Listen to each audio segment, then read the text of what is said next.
Broiler মুরগির মাংস অনেকে নাম শুনলেই নাক ছিটকায়। ব্রয়লার মুরগির মাংস অনেকের কাছেই খেতে ভালো লাগে না, আর রান্না করলে নাকি টেস্ট ভালো হয় না, গন্ধ আসে। এটা একদমই ভুল কথা। আজ আমি আপনাদেরকে এমন একটা ব্রয়লার মুরগি রান্নার রেসিপি দেখাবো, যেটা আপনারা বাসায় রান্না করলে পরে আমাকে এসে একটা থ্যাংক ইউ দিতে বাধ্য হবেন। এখানে আমি 1.5 কেজির মতো মুরগির মাংস নিয়েছি, ব্রয়লার মুরগি। আর মাংসগুলোকে আমি ভালোভাবে কেটে ধুয়ে পরিষ্কার করে নিয়েছি। এখন আমি চুলায় একটা হাঁড়ি বসিয়ে দিয়েছি, তার মধ্যে দিয়ে দিলাম 1/3 কাপের মতো সয়াবিন তেল। তারপর দিয়ে দিচ্ছি 1/2 কাপের মতো পেঁয়াজ কুচি। তারপর দিয়ে দিচ্ছি 1/4 কাপের মতো আস্ত রসুনের কোয়া। তারপর দিয়ে দিলাম 3-4টার মতো পাতলা করে কাটা আদার টুকরা। এখন এই সবকিছুকে একটা স্প্যাচুলার সাহায্যে তেলের মধ্যে হালকা একটু ভেজে নিব। এই সবকিছু মোটামুটি একটু ভেজে নেওয়া হয়ে গেলে এখন এর মধ্যে আমি দিয়ে দিব 2টা টমেটো। এখানে আমি টমেটো 2টাকে মাঝখান থেকে একটু কেটে নিয়েছি। তারপর আমি এর মধ্যে টমেটোগুলো দিয়ে দিলাম। এখন একটা ঢাকনা দিয়ে এটাকে জাস্ট 2 মিনিটের জন্য ঢেকে দিব, যাতে করে টমেটোটা একটু সেদ্ধ হয়ে যায়। তারপর 2 মিনিট পর ঢাকনাটা সরিয়ে আমি টমেটোটা একটু উল্টে পাল্টে দিব। তারপর দেখা যাবে কিছুক্ষণ পর টমেটোর খোসাটা একটু আলগা হয়ে এসেছে। তারপর একটা চিমটার সাহায্যে টমেটোর খোসাগুলোকে ছাড়িয়ে নিব। এই সমস্ত উপকরণগুলোকে আমি ব্লেন্ডারে ব্লেন্ড করে নিব। এর জন্য টমেটোর খোসাগুলো ছাড়িয়ে নিলে ভালো হয়। এখন আমি একটা ব্লেন্ডারে জার নিয়ে নিলাম। এখন এই সমস্ত উপকরণগুলোকে আমি ভালোভাবে তেল ঝরিয়ে এই ব্লেন্ডারে জারের মধ্যে তুলে নিব।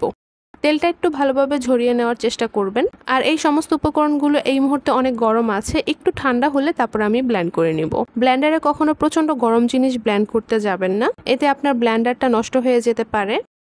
এই তো আমি সবগুলো ভাজা উপকরণই ব্লেন্ডারের জারে নিয়ে নিলাম। এখন এটা একটু ঠান্ডা হলে ব্লেন্ড করে নিব। এখন আমি এই একই তেলের মধ্যেই চিকেনগুলোকে ভেজে নিব। আমি একে একে করে সবগুলো চিকেনের পিসই তেলের মধ্যে দিয়ে দিলাম। এখন এই চিকেনের পিসগুলোকে আমি তেলের মধ্যে একটু ব্রাউন হওয়া পর্যন্ত ভেজে নিব। একটা স্প্যাচুলার সাহায্যে একটু উল্টে পাল্টে দিচ্ছি, এতে করে চিকেনের পিসগুলো সব দিকে সমানভাবে ভাজা ভাজা হবে। চিকেনগুলো ভাজা হয়ে গেলে তারপর আমি একটা একটা করে সবগুলো তুলে নিব। ব্রয়লার মুরগিটা কিন্তু তেলে ভেজে যদি রান্না করা হয় তাহলে সেটা খেতে বেশি ভালো হয়। যাদের কাছে ব্রয়লার মুরগিটা খেতে একটু খারাপ লাগে বা গন্ধ লাগে, তারা এইভাবে তেলের মধ্যে ভেজে ব্রয়লার মুরগিটা রান্না করলে দেখবেন ব্রয়লার মুরগি থেকে কোনো ধরনের কোনো গন্ধ আসছে না। এই তো আমি সবগুলো চিকেনই ভেজে নিয়েছি আর তেল থেকে তুলে নিলাম। এখন সেই পেস্ট করে রাখা মশলাটা এই তেলের মধ্যে দিয়ে দিব। আমি এখানে সবটুকু পেস্টই কিন্তু তেলের মধ্যে দিয়ে দিচ্ছি। এখন একটা স্প্যাচুলার সাহায্যে খুব ভালোভাবে নেড়েচেড়ে দিতে হবে এই মশলাটাকে। তেলের মধ্যে এটাকে বেশ কিছুক্ষণের জন্য খুব ভালোভাবে কষিয়ে নিতে হবে। কিছুক্ষণ কষিয়ে নেওয়ার পরে তারপর আমি এর মধ্যে গরম মশলাগুলো দিয়ে দিব। এখানে আমি 4টার মতো এলাচ, 3টা দারচিনি টুকরা আর 2টা ছোট ছোট তেজপাতা দিয়ে দিলাম। তারপর আমি যে ব্লেন্ডারে জারে মশলাটা পেস্ট করেছিলাম সেই জারটা ধুয়ে এই সামান্য একটু পানি দিয়ে দিচ্ছি।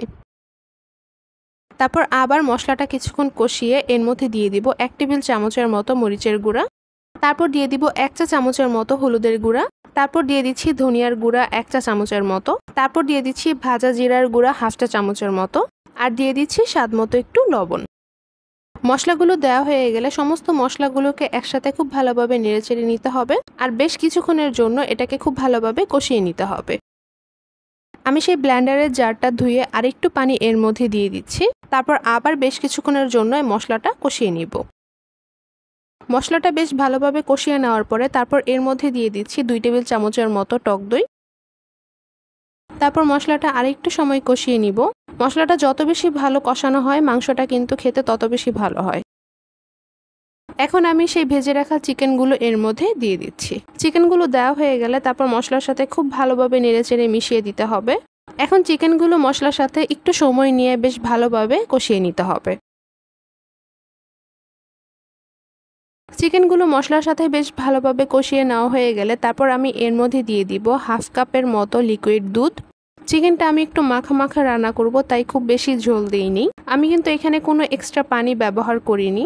এখানে যতটুকু দুধ দেওয়া হয়েছে এতেই কিন্তু খুব ভালোভাবে চিকেনটা সেদ্ধ হয়ে যাবে। আর চিকেনটা যেহেতু আগে থেকে ভাজা ছিল, এটা সেদ্ধ হতে খুব বেশি সময় লাগবে না। চিকেনটা একটু ভালোভাবে নেড়েচেড়ে তারপর একটা ঢাকনার সাহায্যে এটাকে ঢেকে দিব। তারপর কিছুক্ষণ পর ঢাকনাটা সরিয়ে আবার চিকেনটা একটু নেড়েচেড়ে দিচ্ছি।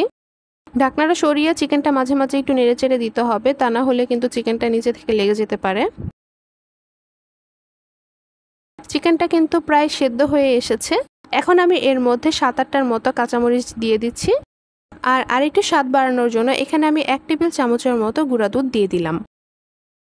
এখন স্প্যাচুলার সাহায্যে চিকেনটাকে খুব ভালোভাবে নেড়েচেড়ে দিতে হবে। গুঁড়া দুধ আর কাঁচামরিচ দেওয়ার পরে চিকেনটাকে খুব ভালোভাবে একটু নেড়েচেড়ে আবার ঢাকনা দিয়ে ঢেকে দিব। 5 মিনিটের জন্য ঢাকনা দিয়ে ঢেকে দিব। 5 মিনিট পরে কিন্তু চিকেনটা একদম রেডি হয়ে যাবে। এই তো 5 মিনিট পর চিকেনটা কিন্তু একদম পুরোপুরি রান্না হয়ে গিয়েছে। এটি খুবই সুস্বাদু একটি চিকেন রান্না। যারা ব্রয়লার মুরগি খান না তারা একবার হলেও বাসায় এই চিকেনের রেসিপিটি ট্রাই করে দেখবেন। আমি গ্যারান্টি দিয়ে বলতে পারি আপনারা এই চিকেনের রেসিপির ফ্যান হয়ে যাবেন। আমার রেসিপিগুলো যদি আপনাদের কাছে ভালো লেগে থাকে তাহলে প্লিজ বেশি বেশি শেয়ার করবেন। আর রেসিপি রিলেটেড কোনো প্রশ্ন থাকলে আমাকে কমেন্টে জানাতে পারেন, আমি উত্তর দেওয়ার চেষ্টা করব। চিকেনটা হয়ে গিয়েছে, এখন আমি চুলাটা বন্ধ করে দিব আর চিকেনটাকে আমি সার্ভ করে নিচ্ছি। তাহলে আজকের মতো এই পর্যন্তই। সবাই অনেক বেশি ভালো থাকবেন। ধন্যবাদ। আল্লাহ হাফেজ।